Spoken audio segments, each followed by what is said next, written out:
Priscila e Áquila, meus colaboradores em Cristo Jesus, arriscaram a vida por mim, sou grato a eles, não apenas eu, mas todas as igrejas dos gentios. Saúdem também a igreja que se reúne na casa deles, aí novamente, Priscila e Áquila como os líderes dessa igreja que se reúne na casa deles, isso é muito provável. Outra coisa também, o James Dunn, ele vai falar que, pela natureza da salvação, todas as igrejas dos gentios, Paulo coloca, têm essa ideia bem clara de Priscila e Áquila como o que a gente chamaria hoje modernamente, de plantadores de igrejas, isso fica claro também em Atos. E Paulo os chama de colaboradores, que é uma palavra que ele usa para outras lideranças na igreja que trabalhavam com ele na missão. E aí, o que você muito bem já marcou, é impressionante que o nome de Priscila vem antes. No mundo greco-romano, isso nos chama muita atenção e as pessoas tentam especular por quê. Talvez Priscila ela tivesse mais liderança à frente da missão, fosse mais proeminente, ou talvez ela fosse a mais rica do casal, mas são hipóteses, né? Porque realmente isso não era comum. Inclusive, eu li um capítulo de um historiador chamado Martin Drea, brasileiro aqui, ele trabalha também com história da igreja, e ele coloca alguns manuscritos, um manuscrito específico, que agora eu não lembro exatamente o nome, que o copista fez questão de colocar o nome de Áquila na frente, quando ele copiou esse trecho. Perdão, em Atos, uma parte também que se fala Priscila e Áquila, ele fez questão de botar o nome de Áquila na frente, porque isso incomodava muito. Para vocês verem que culturalmente, por mais que fossem ali já uns 4 séculos depois, era uma coisa incômoda o nome da mulher vir antes ao se citar um casal. É óbvio aqui, de novo, a gente vai vendo as sutilezas, e a Bíblia toda é uma linguagem direta, você nunca vai ver umas coisas diretas, principalmente quando vão quebrar a estrutura social. Então você nunca vai ver Paulo falar escravidão é errado, não é o projeto de Deus. O que Paulo vai fazer é toda uma construção para mostrar que o Senhor tem que cuidar bem de um escravo. E aí, Paulo também vai fazer toda uma construção numa linguagem direta para mostrar as mulheres são usadas pelos homens, isso independente se vai te chocar ou não. Então a gente vai ver de novo aqui Paulo falando, se referindo a um casal, mas mostrando quem era a pessoa que era responsável ali, não estava falando do casamento deles, mas da igreja, e sempre falando sobre o auxílio. E Áquila os dois são importantes, a Priscila e o Áquila, mas ali ele está deixando bem claro ali, e isso é um escândalo mesmo ao longo do tempo, e a gente vai ver isso várias vezes, né, Vic? Ao longo da história, eles tentando apagar os requisitos que Paulo está deixando, as dicas que Paulo está deixando dos ministérios femininos, né? Exato. Talvez o mais chocante, então, desse capítulo, que eu acho que é o que foi mais apagado, deixa eu ver só exatamente o versículo. 7. Saúdem Andrônico e Júnias, meus parentes que estiveram na prisão comigo. São notáveis entre os apóstolos e estavam em Cristo antes de mim. E aí, esse nome Júnia, ou Júnias, isso é engraçado quando o Botelho falou sobre o apagamento. Júnia, isso foi um grande debate, um grande não, mas foi um debate entre os pesquisadores recentes aí das últimas décadas, se Júnia é um nome masculino ou feminino, porque depende da acentuação. É um nome que no acusativo, no grego, é praticamente igual. E a questão é que, se eu não me engano, na Era Moderna começou a se entender esse nome como masculino e como uma abreviação de Junianos, que é um nome masculino. O problema é que os pesquisadores basicamente não encontraram essa abreviação Júnias em lugar nenhum. Já o nome Júnia, na antiga Roma, na época, foi encontrada mais de 100 vezes em inscrições, em documentos, então Júnia era um nome muito comum.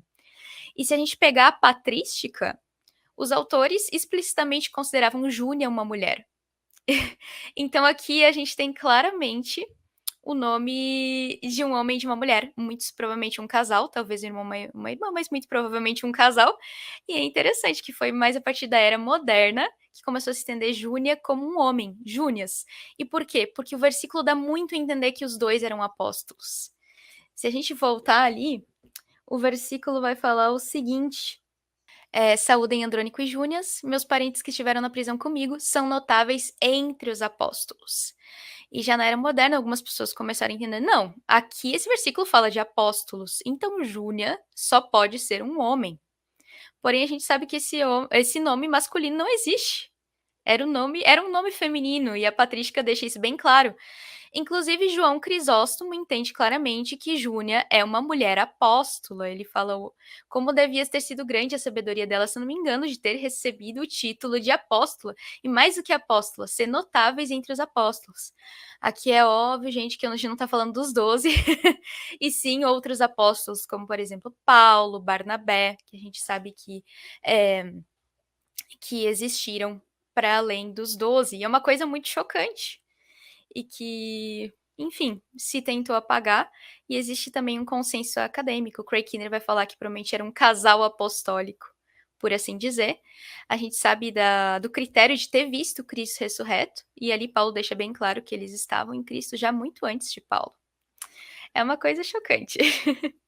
Não, é interessante de tanto de nomes de mulheres que vão agradar, e ele, Paulo aqui tá mandando beijo para a mãe de não sei quem, para não sei, é uma mãe para mim. E assim, é triste ver que na Idade Média se aceitava praticamente, e é algo, hoje parece que os caras querem mudar. Mostra que a interpretação de muitas pessoas não é séria, que a teologia é mais importante que a Bíblia. É esse o problema que eu tenho com os meus parceiros, que às vezes não, porque fala que é só a escritura, mas na verdade é só a teologia. Então, assim, e isso é um perigo quando a teologia não respeita a intenção do autor. É muito melhor você falar, não, é isso aqui, eu não entendo, a gente tá, ou não está tão claro, mas assim, nos textos aqui, e aqui, você querer mudar o sexo de um personagem bíblico, porque não se encaixa na teologia que você criou, é muito baixo, é uma desonestidade intelectual. Então, assim, você não encontra na história homens com esse nome, mas você prefere empurrar uma ideia do que você assumir. Olha, a gente tem isso, mas esse texto realmente é complicado. Então, é melhor falar isso do que. Então, assim, é sempre assim. Quando fala que é mais fácil um camelo passar no buraco de uma agulha do que um rico entrar no reino do céu, ao invés de entender o texto, ou se aumenta o buraco, falando que é uma porta numa numa parede, ou se fala que a agulha ou se fala que o camelo é uma corda. Então vai tentando forçar. E a mesma coisa, ou você vai masculinizando o nome ali, Júnias, ou você vai amenizando o apostolado ali e vai tentando mudar. Mas, de novo, a gente tem que ser fiel à palavra de Deus. Exato. Né? Eu poderia. Às vezes algumas pessoas perguntam, tá, mas se essa parece uma interpretação mais adequada, mais fiel, por que parece que ninguém leu assim? Bom, a gente viu que não é que ninguém leu assim, né? Só falei de João Crisóstomo, mas é muito interessante ver como os autores foram recebendo o texto bíblico, e isso trata da história da recepção. E agora eu não me lembro se foi Tertuliano Orígenes, que falou que era muito interessante que tinham muitas mulheres que trabalharam com Paulo, mas que as mulheres de hoje, no tempo dele, não eram mais puras. Por isso não era mais possível. Veja que interessante como ele justificava. Não, existiram mulheres sim que trabalharam enfim, ao lado de Paulo, mas hoje isso não é mais possível. Ou é Orígenes que, se não me engano, vai interpretar que a mulher é a porta do diabo, toda ali relacionado com Eva. Então, como os Aliás, autores fizeram foram isso, né? influenciados pelo seu tempo? Essa é a ideia. Fizeram isso com as mulheres, fizeram isso com o estrangeiro, fizeram isso com as crianças. Então, tudo isso. Criança não tem alma, mulher não tem alma, estrangeiro nem vida é.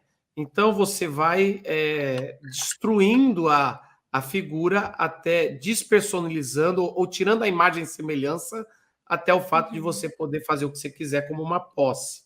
E, na verdade, a Bíblia toda. Um dia a gente pode até trabalhar como as mulheres dos patriarcas é sempre um problema entre como eles tratam as suas mulheres, como eles não conseguem cumprir a missão que Deus deu, tanto para Abraão, Isaac, Jacó. É impressionante isso, como está muito relacionado a eles não saberem o papel da mulher, e é por isso que eles não conseguem cumprir com excelência a vocação deles. E aí, gostou desse vídeo? Ele é apenas um corte de um longo bate-papo sobre interpretação bíblica. A nossa missão é fazer você entender a palavra de Deus com autoridade. Se você quer assistir esse vídeo completo, o assunto todo, clica num card que já deve ter aparecido aqui em cima. A gente se vê lá. Tchau!